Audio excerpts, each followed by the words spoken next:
Well, good morning, everyone, and welcome to MHA's latest care home webinar. This one is called Shaping the Future for Care Homes. We've had a great response to our invite. We've got a number of people on the call from all over the UK this morning. So thank you for joining us. I'm getting involved today. You're all very welcome, and thank you for your time. I know you're all very busy people. Let's move on, please, Gemma. So the speakers we have today are, we've got three very engaging speakers and myself. So no pressure, guys.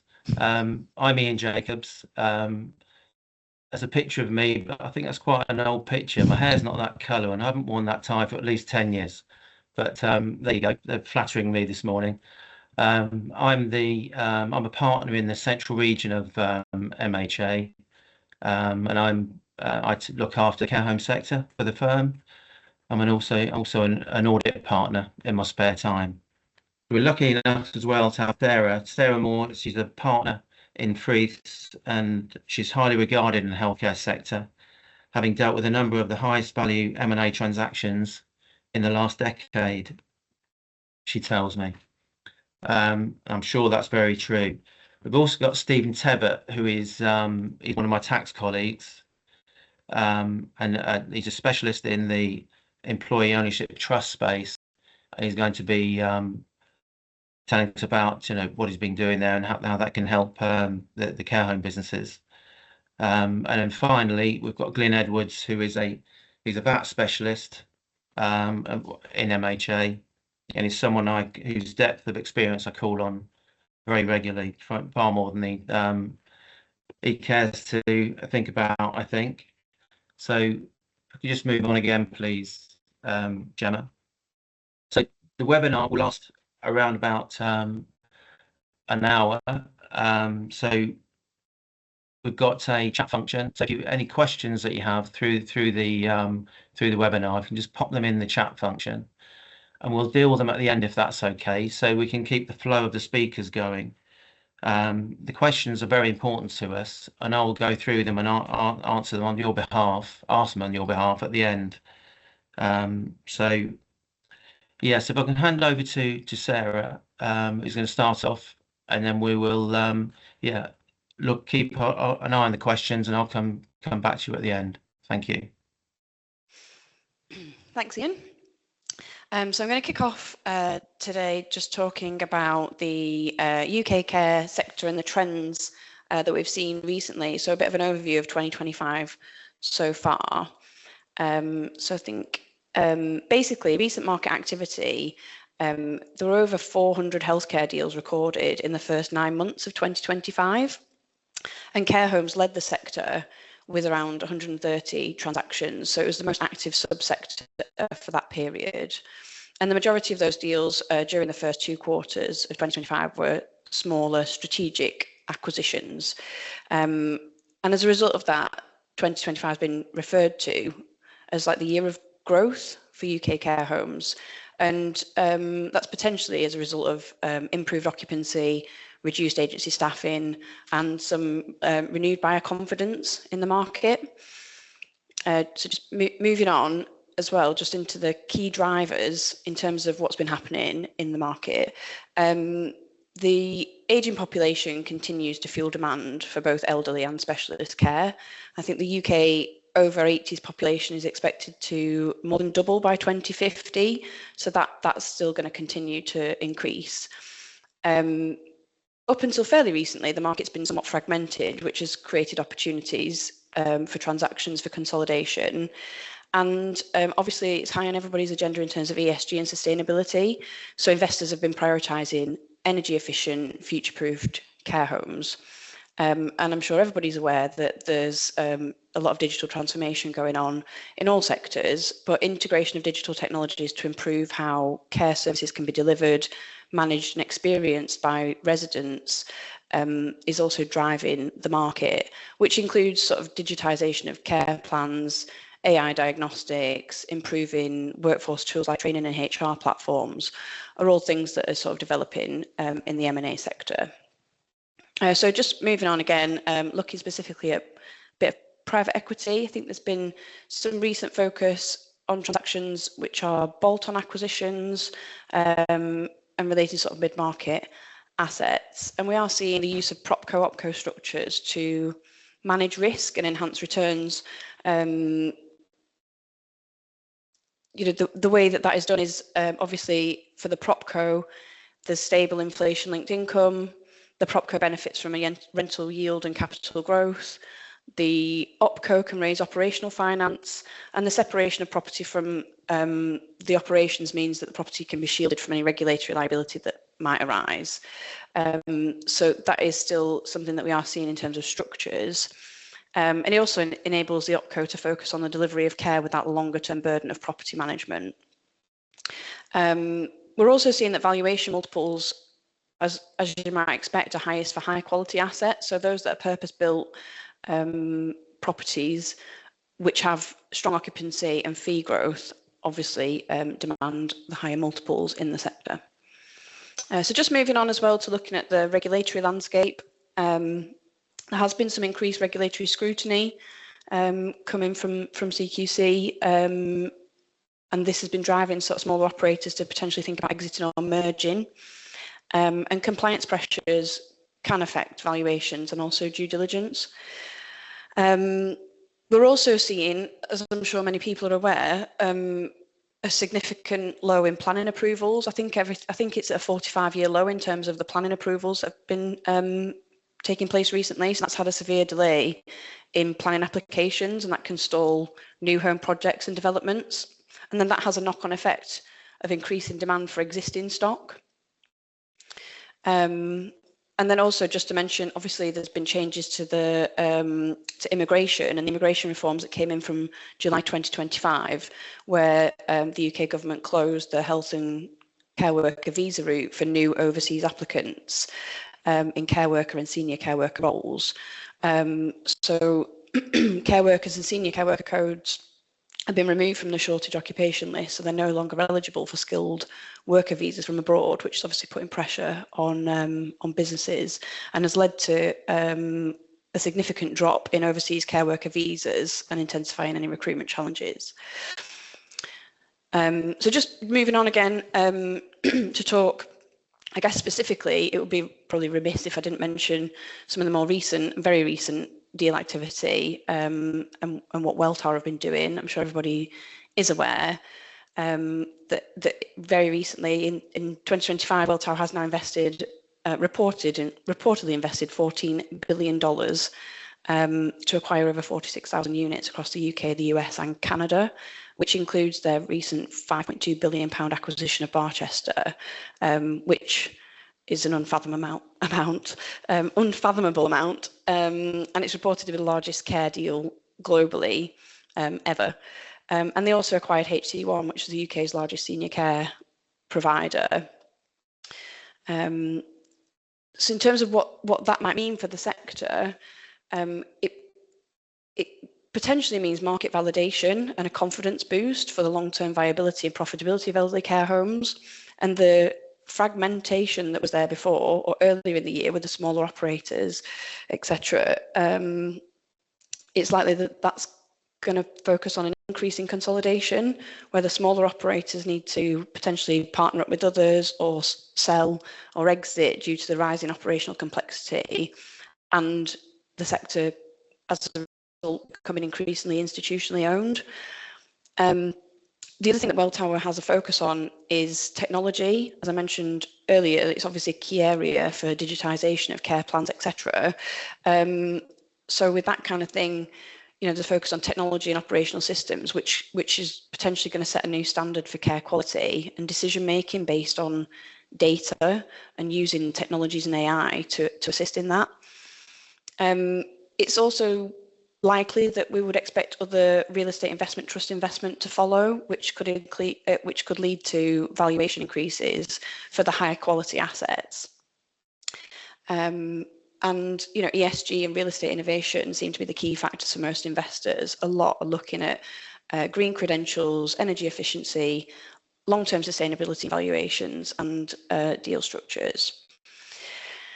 Just moving on, in terms of the outlook, as I've mentioned, so we're expecting some continued consolidation, particularly in specialist and supported living. It seems like investor appetite remains strong. I think there's a lot of money out there from various different sources, and particularly for the quality assets, private pay fees, and obviously where there's a return to be had, so where there's scalable operations. Appetite will also be strong for any development sites that have got around those planning challenges, so where they're consent ready and the planning's been approved, any operational assets with ESG enhancements, and the sale and leaseback models for the OpCo-PropCo benefits that I mentioned earlier. The regulatory and workforce challenges will continue to shape deal strategy going forward, no doubt, but the international investor aspect gives some confidence to the sector's long-term prospects. It's also worth mentioning that it's anticipated that about 70% of existing care home stock will need to be retrofitted to meet the EPC requirements by 2030. So there's going to have to be a lot looked at on that side of things, and it's likely that government support is going to be crucial to unlock some of that upgrade work that's needed. So taking all of that into account, I've also just got a bit, if we just move on, in terms of like legal due diligence. So what the hot topics are at the moment and focus areas, if you're potentially a buyer looking to acquire something, or that you might need to think about and prepare for as a seller. So the 4 key areas: employee, immigration, contracts, and IT/tech. I'm excluding property from this.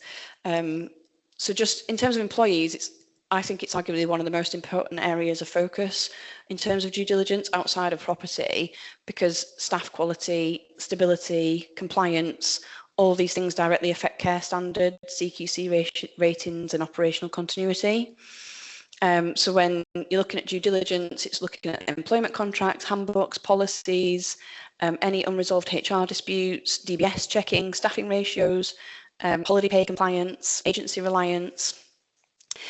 So linked to employment is obviously immigration. As I've mentioned, the recent UK immigration reforms have tightened the visa eligibility and sponsor compliance. So when you're looking at this side of things, it's checking sponsor license status, compliance history, visa expiry dates, any exposure to salary threshold increases, and any recent Home Office investigations or suspensions. Also looking at regulatory compliance. As a result, regulatory breaches can halt operations, trigger enforcement, or reduce valuation. So due diligence focuses often on CQC inspection history, registration status, any enforcement actions. Fire safety is obviously still a really hot topic following Grenfell, including risk assessments and remedial works. Everyone's always interested in GDPR and data protection, making sure you're up to date on all of that, given the sensitive nature of some of the information that's being dealt with for residents. So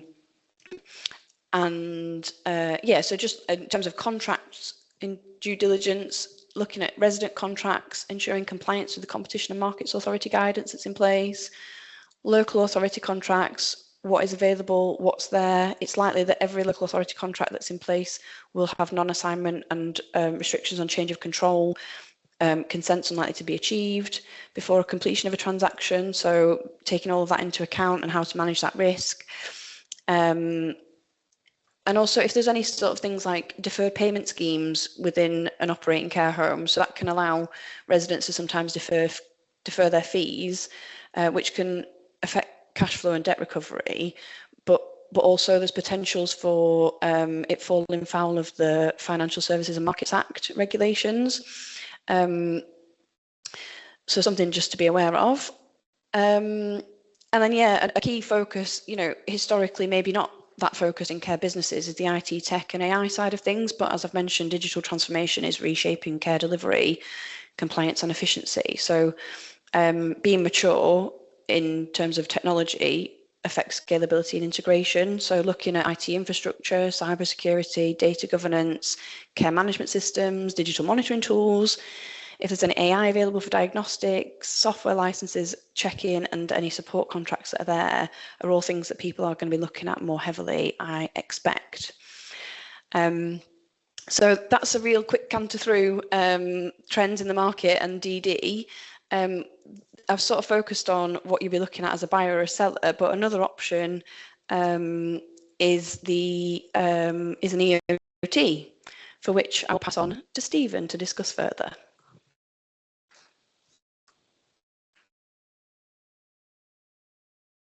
Thank you very much. So, yeah, as you said, an alternative, a viable alternative, is employee ownership trust, the EOT, which I'm going to talk about today, and how they're increasingly relevant for the healthcare and social care sector. We're going to look at the challenges that are facing care providers, what EOTs actually are, how they work, and differences that they can actually make for businesses, employees, and owners. That's for owners thinking about succession, and for staff that's actually delivering the day-to-day care. In terms of context, so as we've got up on the screen, the adult social care sector, as you'll all know, is under huge amounts of pressure. About a third of providers are reportedly considering exiting the markets, and for smaller operators, those figures are thought to be far more, about more than 50%. Workforce turnover remains close to 25%, vacancies nearly 9%. Rising costs, they're going up sharply due to wages and utility inflation. And of course, the backdrop to this is that we've got an aging population, aging group of business owners, and mounting costs. So those things together means that there's a lot of threat to continuity and quality of care. So this is why we're starting to see more interest in people thinking about sustainable succession planning, and that's very much where employee ownership comes in, and why it's so important right now. I should mention that most of the stats I've got are taken from a paper that Care England released earlier this year called People Powered Care. So if you've not yet seen that, please do have a look at that, as that's got a lot more detail. Moving on then to talk in a bit more detail about what employee ownership actually is, for those that don't already know. Well, it's an employee ownership trust. It's about a business becoming employee owned, so that means that the employees have a significant and meaningful stake. That's going to be more than 51% is the requirement to access the tax benefits, which we'll come on to. So it means establishing a trust for the benefit of all those employees collectively, not for individuals, or sort of trying to allocate specific shares to specific people. It's not just a financial structure, it's a governance model, and it gives employees a voice and a shared purpose, which can be a great benefit of it. From a tax perspective, the vendor selling to an EOT pays no capital gains tax on the sale as they normally would. That's up to 24% in the ordinary course of say a third party sale. But with an EOT, you've got an uncapped relief that makes for an effective 0%. So that's a real headline that often gets people interested in EOTs, but it's about more than that. We'll come on to that. So employees can receive up to £3,600 a year in income tax-free bonuses as well, which can be significant for certain staff, and of course that adds up over time to give some really great savings for employees. The real value, though, I think is probably beyond the finances. It's cultural, so it helps to keep the ethos, the values, and the independence of the organisation intact. If we move on, in terms of the growth of employee ownership, it's exploded, to be honest. So it was introduced only back in 2014, so it's still a relatively new concept. We've gone from around 150 EOTs, or employee-owned businesses, back in 2014. There's now thought to be around, well, it's gone up in fact since that figure. It's around about 2,500 is thought to be the figure at the moment. It's had year-on-year growth, and it's 15-fold growth, if not more, since it first came in 2014. There's over 500 businesses went into employee ownership trusts last year, and it's now thought that employee ownership makes up about 12% of all private company transactions. It's thought to be a preferred exit option for about 1 in 5 owners now as well. It's exploding across all sectors. In healthcare, we're seeing similar momentum. There's around 24 providers that have already transitioned, and a quarter of those have done so just in the past 2 years. So it's still relatively small numbers, but in terms of percentage growth, it's growing rapidly, and we think it'll continue to do that. So moving on to talk about why employee ownership works for health. Well, Healthcare, obviously one of the more labour intensive and value driven sectors in the economy. And we think employee ownership fits very well with that because it aligns ownership with care quality. It's protecting the organisation's mission and its values. It keeps decisions focused on its people and reinvestment rather than perhaps just profit extraction as it might otherwise be. Crucially, it also builds a lot of trust with commissioners and families because it offers stability and a long-term commitment, a continuity that many in the sector are really looking for, of course. And the data backs this up. There's been independent research by WPI Economics that found that employee-owned businesses achieve around 8 to 12% higher productivity per employee. And across the EO sector as a whole, we're generally seeing materially lower staff turnover, typically around 8 to 15% below industry norms is typical. Once employees get that stake and that voice, they feel more invested in the business. So that combination of things, higher productivity, lower turnover, stronger accountability, all directly support resilience and sustainability that the care sector needs, we think. In terms of a typical EOT structure, just to try and illustrate what this actually looks like. So typically you would be selling the trading company or the holding company of a trading group to that EOT, that trust structure that's set up. The trust would often be a corporate there would often be a corporate trustee that sort of presides over that trust. Those trustees acting as the guardians essentially of the trust to ensure it's operated for the benefit of all the employees. In terms of who can be on that trust board, it could be the former owners, but it's important that the trust is independent, so former owners can only be a minority of the directors on that trustee company at the top. In terms of where the money is moving here, this is essentially a vendor finance deal. So you have a great deal of influence as vendors over the terms of the sale to the EOT, but in terms of where the money is coming from, it is coming from that trading company or group. The company would make contributions up to the EOT, who would then pay that to the exiting vendors. As it shows on there, the EOT needs to have at least 51%. Typically, you're paying cash on day one, might be balance sheet cash that's built up, less sort of working capital requirements that you need to keep back. Typically, we're seeing sales of 100% to the EOT, but it can be less, as it shows there. You could have the vendors retaining some shareholdings and possibly key management having equity as well. If we move on to the next slide, I'll give a real world example. Again, this is documented in more detail in the paper I mentioned before, but Shaw Healthcare are an excellent example of employee ownership working very well.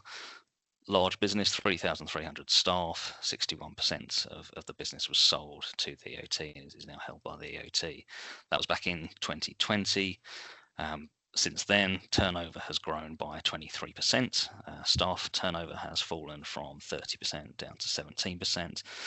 They're reporting over £5.5 million has been paid in those tax-free staff bonuses that I mentioned before. And they're seeing great improvements in the quality of care. So they've got 92% of their homes now rated good or better.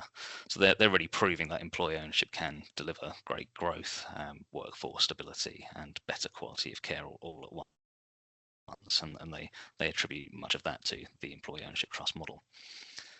So to move on to a case study, this is an illustration, so it's kind of pulling together a couple of different ideas just to give you a few ideas of how this can work in practice. So take, for example, Riverside Care Partnership, I've called it, which is a long established provider with about 150 employees. By 2022, the founder was thinking about retirement, didn't want to sell to private equity because he was worried about the culture being lost, etc., and reduction in quality. They'd seen neighbouring homes being acquired, different sites being merged, and quality dipping, so they didn't want to take the same route. So they looked at an EOT. They sold 80% in this case of the shares to a trust representing all of the staff. The deal was largely vendor financed, as I've mentioned before. That's quite common. It's possible to take some bank funding, which they did here to an extent, and they put in place an independent trustee, 2 elected staff representatives to ensure they they had independence. The deal was structured over 5 years. So I mentioned before about day one cash might be what's on the balance sheet, less working capital. The rest is generally coming from profits, and they estimated at the start that would take about 5 years, and thus far proving to be the case, and they're on track. So in the first 18 months, they've, the example I've got in mind, cut staff turnover from 32% down to under 20%. They are reporting agency spend by 40%, and resident satisfaction has jumped to 94%. Also see an example where new contracts are being won due to the fact that there's the employee ownership model in place. It's, I think, very attractive not only to employees but also to customers, as I've alluded to. And patient care has shown improvement in quality. So overall, it's a very flexible model. I chose a partnership just to illustrate the point that it doesn't just have to be a company that can benefit from an EOT. It's possible to incorporate a partnership into a company, for example, and then sell to an EOT. As I say, there's kind of a hybrid of different things I've come across, rather than a real life example like Shore Healthcare. So what's the key steps in an EOT transaction? Well, taking this slide and sort of working around the points. Well, typically it would start with a feasibility and valuation exercise. Feasibility might be to make sure that you meet all the qualifying conditions for tax purposes, which I'll talk about in a bit shortly. It might be to also think about the structure of the business. For example, if it was a partnership, as I mentioned before, you need to do some pre-EOT work there. It might be changing the structure of the business. For example, if there was investment property in the holding company and you're selling the holding company, you might want to extract that investment property first. So the order of this will vary slightly depending on the structure of the business and your needs. It might be that working out the valuation on day one is the starting point, because you might have a large number of shareholders, which I've seen in several cases, where really the key is to get the majority of shareholders to agree the sale to the EOT, and that will often turn where you've got a lot of minority shareholders, investors on price. So next comes agreeing a fair price. That's really important. So you typically get a valuation report done by an independent third party. That's to ensure compliance with the rules that HMRC introduced last year. You then move on to setting up the trust once you've got the necessary valuations and clearance from HMRC. Making sure you've got a balanced board that includes employees and an independent trustee, as I mentioned before. If we move on to the next slide, I think I've covered most of those indirectly or directly already. Issues and key considerations then. So there's obviously a few important practicalities here. Cash flow needs to be modelled to ensure that you're supporting those deferred payments. So, for example, you're looking at a 5-year term, as in my illustration. That needs some planning in advance to make sure that the business can meet that, because what you don't want to do is to put pressure on the business and the employees to pay out too soon. Need to make sure that you can keep the business going, of course, and that's really important for the vendors, because if the business was to struggle, it means that their payment might ultimately never be realised. They need to ensure that the business keeps performing well. And on that point, leadership capability is a really key point. Business still needs strong management once the founder steps back. Often the founder might be a very strong element in the business, might be a key entrepreneur, key driver. Everything is going through him, for example. That will apply to a greater or lesser extent quite often, even where there's multiple key shareholders involved. They might have certain roles in the business that are hard to replace. So if they're selling their shares and stepping back, need to make sure that the next generation's in place. Trustee independence and good governance, critical as well for compliance and credibility, as well as I touched upon before. Perhaps more importantly, once the EO is in place, you've got to make sure you bring it to life, because it's not just a legal structure. It's not just a mechanism for the vendor to exit CGT free. If employees don't feel ownership in practice, then you're not really going to unlock the full benefits of employee ownership. So it doesn't solve everything. it's worth bearing that in mind. You still can obviously have the usual business pressures that you see, like funding pressures from local authorities, for example. But it can be fantastic in terms of employee retention engagement, as I've mentioned before. So moving on, I'll try and quickly rattle through the key conditions for CGT relief. 7 key ones here, as you can see. There's the trading requirement, so this is the need for the business that's being sold, or the holding company of the group, so to be primarily trading, which is, as a rule of thumb, is an 80-20 test. So if for example you had more than 20% of your balance sheet consisting of investment properties, so that might be the case if you had a family investment vehicle at the top beneath which the care homes are sat, that there might be other things going on in that holding company. So if there was a significant amount of investments, more than 20%, that could be a threat to qualification. So this is why I talked before about perhaps a feasibility stage to perhaps think about taking investment properties out of the group. But if it's pure trading, then I would expect you to qualify under that point 1. Typical things that normally come up is that there might be a lot of built up cash on the balance sheet. That generally isn't going to be problematic in my experience, because the revenue should accept that it's still trading, provided those funds are profits generated from the trade, aren't being actively managed as an investment. Maybe just saying sort of a low interest account, for example. It's where you're doing things with that money that it might become more of a problem. So all employee benefit requirement, that's the sort of fundamental need that the trust has got to be set up for the benefit of all employees on broadly equal terms. There's a little bit of wiggle room in how you can distribute bonuses, etc., to employees based upon length of service, hours worked, remuneration, but you can't be gearing it towards senior employees. And as I mentioned before, this isn't a trust that's kind of picking out individual employees. It's an indirect share ownership model. The employees don't actually own shares, so they're not getting entitlement to dividend, for example. The controlling interest requirement, that's the one I mentioned before about the need to sell more than 51% to the trust. Typically, people do go for 100%, but sometimes it's less depending on individual needs and the business, etc. One of the reasons people go for 100% quite often is that there's not really an opportunity to sell your remaining shares later down the line tax-free to an EOT. You need to make the sale in the year of the sale to qualify for the relief. So what I mean by that is you could sell 75% today, and if you sold the remaining 25% by the end of the tax year, for example, that should be CGT free. But if you sold the remaining 25% years down the line, it's unlikely to get any relief.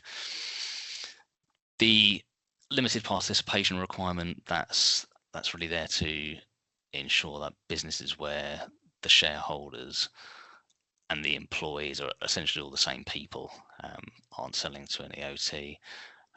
It's not normally an issue for larger businesses where you might have, say, 2 or 3 shareholders who are working in the business, but 200 employees, for example.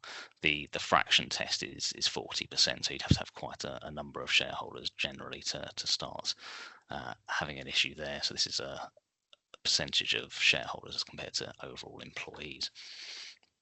The 5th condition up on screen is the trustee residence requirement. This was introduced last year to cut out perceived avoidance by HMRC. People were setting up the EOT offshore in order to avoid capital gains tax if the trust ever sold later down the line. So some people were selling to an EOT tax-free, knowing they had a buyer waiting in the wings, and then the EOT would sell to that buyer tax-free. That's been closed down, is generally perceived to be a positive change. Trustee independence requirement, that goes back to what I mentioned before about making sure the vendors or vendor is a minority of the board of trustees, just to make sure that the EOT is truly independent and that something has actually changed, that the vendor's not still in control. The vendor can still have influence, so they could be on the operating on the trading company's board of directors. So operationally, they can still have an influence, and they can still have influence by being on the board of directors for the trustee, but they can't be controlling the trust through shareholding, and controlling the company through shareholding. Consideration requirement, that's another important one that came in last year. This was brought in again as an anti-avoidance measure. People were basically pushing valuation too far. So aware of the CGT relief, they were valuation shopping, I think is the phrase. Aggressive valuations were coming out, and vendors were able to extract that money tax-free over perhaps a significant amount of time, similar to sort of remuneration was what they were doing, and obviously HMRC didn't like that, didn't like vendors getting tax-free remuneration over an extended period. So now there's an obligation on the trustees to take all reasonable steps to ensure that they're paying no more than the market value. In terms of the value you'd get, it's generally perceived to be a little bit less than you'd get on the open market because of the fact that you wouldn't get the same sort of buyer synergies and price that you might get on the open market with an EOT. So when you get the valuation report done, it's generally going to show a slightly lower value than you might get if you went to a corporate financer looking for a sale on the open market. But of course you do get that CGT subsidy effectively on selling to an EOT. If we move on to the next slide, I'll just talk a bit more about the wider benefits of EOTs. So I think it gives a whole raft of benefits, but some of the key ones that I'll talk about: higher retention, as I've touched on already, more consistent care, stronger staff motivation. All that should translate into better outcomes for residents.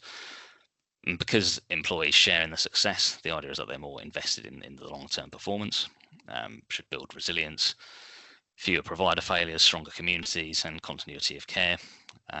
One EO providers I've quoted as saying we want to be commercially viable, not just money driven. Sorry, it's slightly wrong actually on the slide. I realised after doing the slide, but similar principle, and I think that sums up the spirit of EO very well.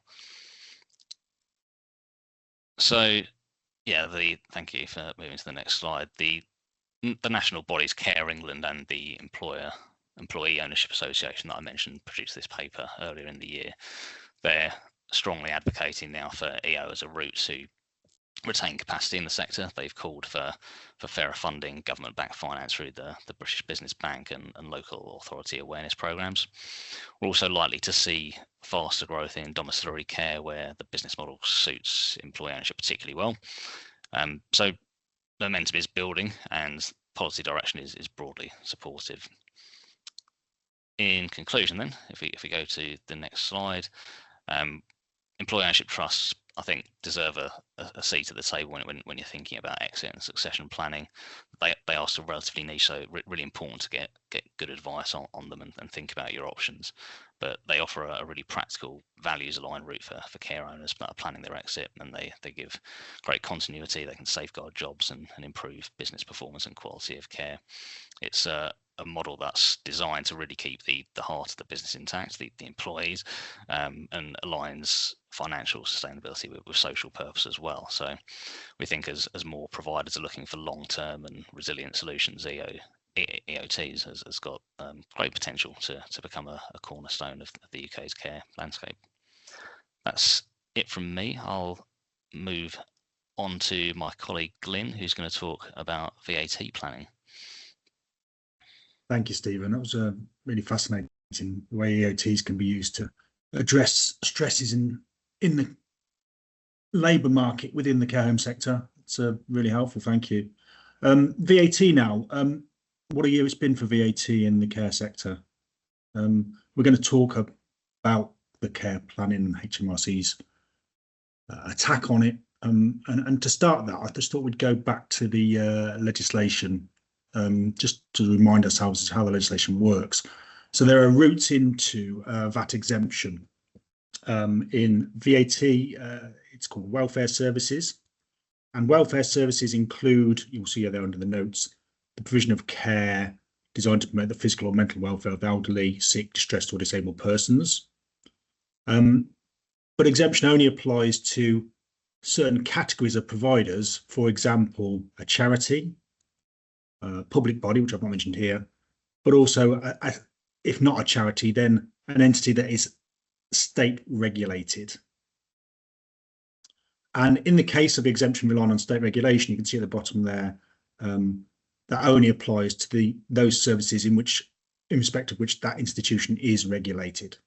So Basically, you either need to be a charity, a public body, or a state regulated provider of care in order for your services to be exempt.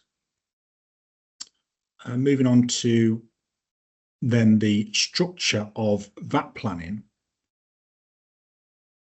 Given that you need to be state regulated to exempt care, the obvious point is if you're not state regulated and you're not a charity, then your care is VATable. And that can be a positive thing, because the downside of exemption is you do not get recovery on costs. So whenever you are a provider dealing with a customer who can recover VAT, you'd always prefer to be VATable, actually. You'd always prefer to be charging VAT on your sales because you get VAT recovery on your costs. So exemption is a double-edged sword in that sense. So the typical plan would involve setting up a non-CQC registered company. But that company, crucially, would only contract with local authorities or integrated NHS care boards, i.e. it would not contract with self-funding residents. Because for self-funding residents, the addition of 20% VAT would just be obviously an additional financial burden. So we end up with a structure where we've got a CQC registered entity or a charitable entity providing VAT-exempt care to self-funding residents, and a non-CQC registered company, not a charity, providing care under a contract with a local authority typically. And then to make the VAT recovery work within that structure, what you need to do is put both those entities within a single VAT group. So single VAT group then is treated as if it were a single entity, but a single entity that makes both VATable supplies to the local authority and exempt supplies to self-funded residents. The costs incurred by that VAT group are then attributable to both VATable and exempt income streams. So instead of being unable to recover any VAT on any costs under the traditional structure, you can now recover partial VAT in proportion, basically, to the extent of your non-registered supplies to the local authority. So nice, pretty simple structure, structure that's been going on for years and years. And it might be just worth looking at on the next phase, what happens if you don't have a VAT group. If you don't have a VAT group, then the unregistered entity, the CQC registered entity, will only make VAT exempt supplies to its self-funded residents. You'll still have a situation where the non-regulated entity will be making VATable supplies. So it's not the VAT group that causes that, it's the fact they're non-regulated that causes those supplies to be VATable. The actual care will still be provided by the CQC registered entity because, for obvious reasons, it needs to be regulated. So then the regulated entity will provide care services to the non-regulated entity in order for it to provide services to the local authority. But those services will be VAT exempt. So we'll have lots and lots of costs in the regulated entity with no VAT recovery. Where those costs are passed through to the regulated entity, they're VAT exempt, and so we don't get much recovery in the unregulated entity either. So that's why VAT grouping is so important to the VAT planning structure. You need to bring them all together so the costs can be attributed to both types of supply. So let's look at HMRC's brief of April. These are some of the key messages from that brief. They said that VAT grouping structures are, in this particular context, are a form of tax avoidance, and they use that word tax avoidance quite deliberately. That HMRC would launch a review and investigation of all instances of grouping in the care sector. Where necessary, remove the relevant parties from the VAT group. So potentially removing the unregulated entity from the VAT group to remove all of the benefit of the structure. And just a warning to people generally that if you are involved in a tax avoidance scheme, they've just said this is one, HMRC will fully investigate your tax affairs and may treat you as a high-risk taxpayer. So it's heavyweight stuff that they're talking about here. And they said to us all, you should tell HMRC if you believe you're affected. So basically, if you've put in place any of this sort of typical, what was considered fairly vanilla planning structure, then you need to put your hands up and tell HMRC about it. That was what they said. So what's happened in response to that? Well, anecdotally, this is what we've heard. HMRC have started interventions. And just to take a step back, you know, as a provider, you may have taken HMRC's instruction as just that. You may have thought, do you know what, we will contact HMRC straight away and tell them that we do have this structure in place. Or you may think you may have not done that. Now, I'm not going to say which is right or wrong, really. I suppose the benefit of telling them is that you look like a good, honest taxpayer. You do exactly as you're told, and an HMRC then might think that you're easier to deal with and less worthy of being identified as a high-risk taxpayer. The downside of telling HMRC is also you just putting your head up and saying, "Come and shoot me first." So there's pros and cons on both sides. Either way, HMRC have started some of those interventions. They have started to visit care homes, started to look at structures. What we've heard is that they're not rapid. So it's not as if they visit on a Tuesday and by Friday they've removed you from the VAT group. And that's for the simple reason that they just can't do that. The method of removing people from VAT group relies on a part of the law that says they can only do it if it's for the protection of the revenue. It's a power that requires them to take into account all relevant facts and not take into account irrelevant facts. So they've got to build up a whole dossier of information and prove that their decision is a reasonable one. If they fail to do that job properly, then they're open to challenge, and it's very likely that the courts would say, well, you've used your power in a way that's not appropriate. So rapid removal from VAT groups isn't likely. But actually, none of that really matters, because this message, rather cleverly, wasn't aimed at care homes, care groups at all. It was really aimed at local authorities. So it's the way in which local authorities have responded, which has really mattered, has really made HMRC's job a lot easier. So local authorities don't want in any way to be associated with the word tax avoidance. They don't want to be seen to be party to anything that might be called that. And some of their responses were very knee-jerk. So I think Surrey, apologies to Surrey if I've misremembered this, but I believe the local authority in Surrey took an immediate response, which to say, we will not pay VAT to anybody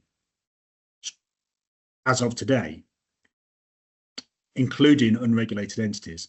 Well, that was completely wrong. I mean, the law says that an unregulated entity is making a VATable supply, and if the contract allowed for VAT to be added with the local authority, then the local authority are obliged to pay it. Surrey quickly backtracked from that. They realised they were overstepping the mark with that response. But it was indicative of the way local authorities were and are likely and have been responding to HMRC's brief. Local authorities want to get away from contracting with unregulated entities as quickly as possible. So most likely the planning that we've seen in operation will just disintegrate, not because of anything HMRC do, anything detailed interventions that they'd have to go to hundreds and hundreds of taxpayers. It's likely to fall away just of its own. In your individual circumstances, you're less at risk, I would say, of serious issues if, when you instigated the plan, you took detailed advice, the advisor wrote to HMRC, explained what was happening, and HMRC wrote back and said, yeah, we're comfortable with that. And that happened in a lot of cases. I'd be a little bit more concerned if you just implemented a structure without HMRC knowing, and you've had no HMRC intervention since, and you've been merrily doing this. And particularly if there are gaps in the way you've done it, if you've taken shortcuts and not carefully followed a planned structure, then you are more at risk. But generally speaking, the risks to you are prospective, not retrospective. and HMRC say as much. They'll remove people from VAT groups from a current or future date, leaving behind VAT recovery that you've managed to secure in the past. That's not to say if you did it badly, they wouldn't look at it and say, well, actually, none of this worked. So if, for example, you didn't have proper contracts in place, and you just had an unregulated entity just in the VAT group, but really, in truth, it wasn't doing anything, then HMRC would be entitled to say, well, there's no VAT recovery here, and here's an assessment for up to 4 years. Is litigation likely? Well, some people are promoting the idea of litigation. So there is the possibility of litigation if HMRC don't do their job properly. There's been mention of group action. So a suggestion that there might be a group action on a judicial review type basis.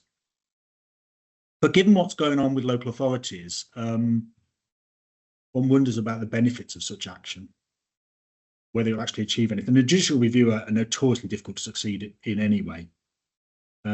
So think carefully before joining group litigation. Not to say they won't win, but I think with private schools, for example, group litigation and judicial review has proven fruitless.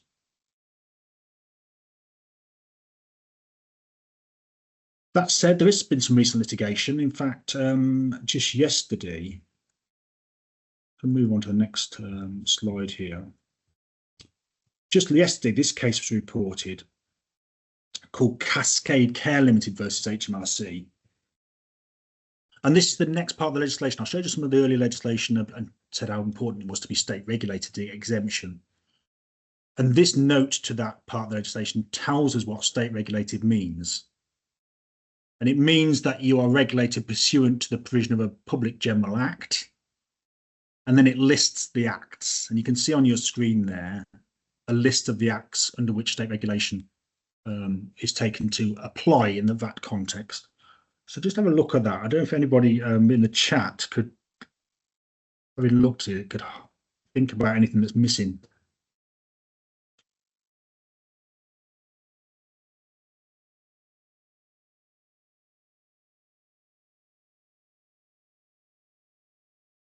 There's a geographic omission. It's my big clue.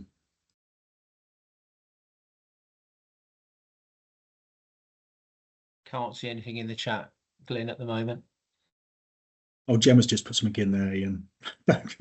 There's nothing, there's no mention of Wales. No mention of Wales, yeah.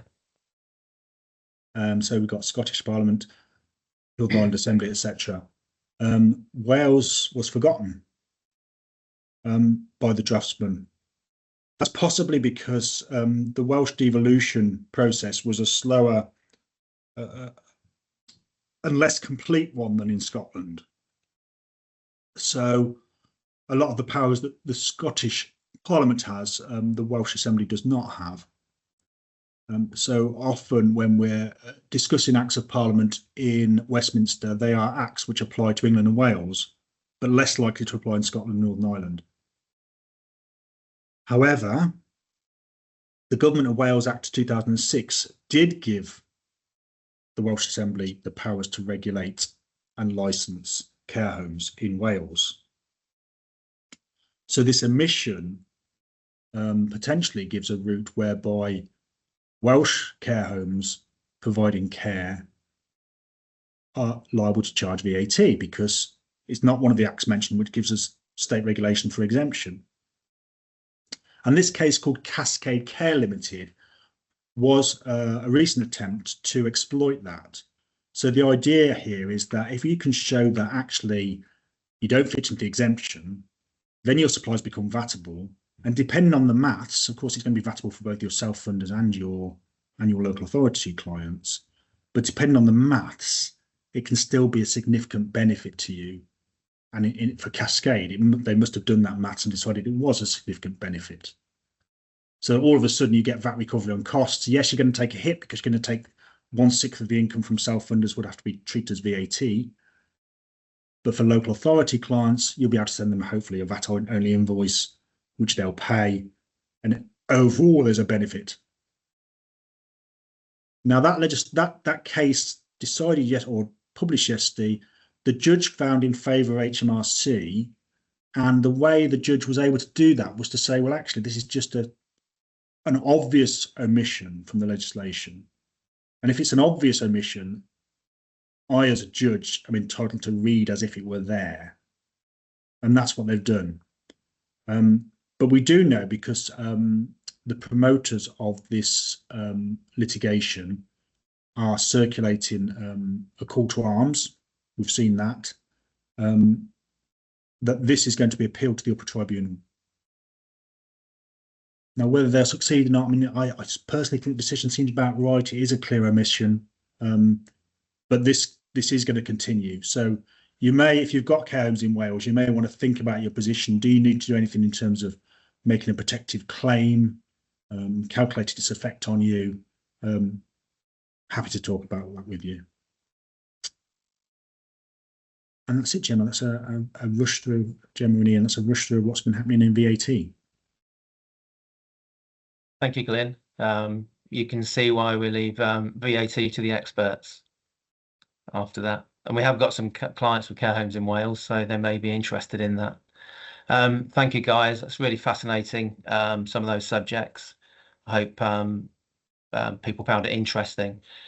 We've just come up to 11 o'clock, I think. So we've got, well, just before 11 o'clock. So we've got a few questions, which is great, in the chat box. So I've got one here. The first one is for Sarah, which is, there's a lot to think about when buying or selling care businesses. But if you had to pick one thing that makes the biggest difference early, what would it be? Yeah, great question. I think aside from obviously making sure you've got your house in order, importantly, it's to try and decide who within the business you're going to bring along the journey with you, and who's going to be involved in helping you in that transaction, collating due diligence if you're a seller, you know, who's going to be in the circle of trust.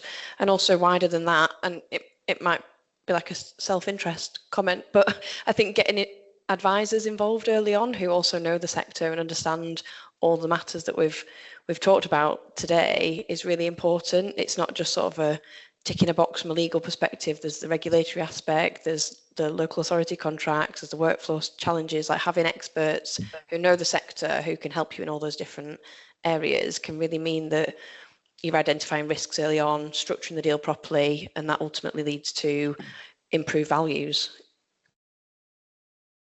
Thank you. Yeah, I mean, I suppose one of the other things is like getting management accounts. If you've got monthly management accounts that are, you know, strong and give the right numbers, so when you come getting your EBITDA figures for the valuations, that's you know, they're robust. Yeah, and that's absolutely. You know, we find that in deals that's important. So thanks for that, Sarah. Stephen, we've got one for you. So I'd like to spread it around a bit. Do you expect any changes for EOTs in the budget in a couple of weeks? Crystal ball gazing. Yeah. So we obviously don't know, but my expectation is that there won't be any direct changes to EOTs. That's existing ones or ones that are about to be or going to be formed in the future. That there might be some changes that kind of indirectly affect EOTs or sort of perhaps encourage it more. So for example, if income tax rates goes up, which is one of the popular predictions, then people might be thinking more about exit than before, and that could in turn lead them to thinking about EOTs as a very tax efficient means of doing that. The tax-free bonuses become more attractive as well. It might be that if pension contributions are hit, then that again could be changing people's sort of long-term strategy.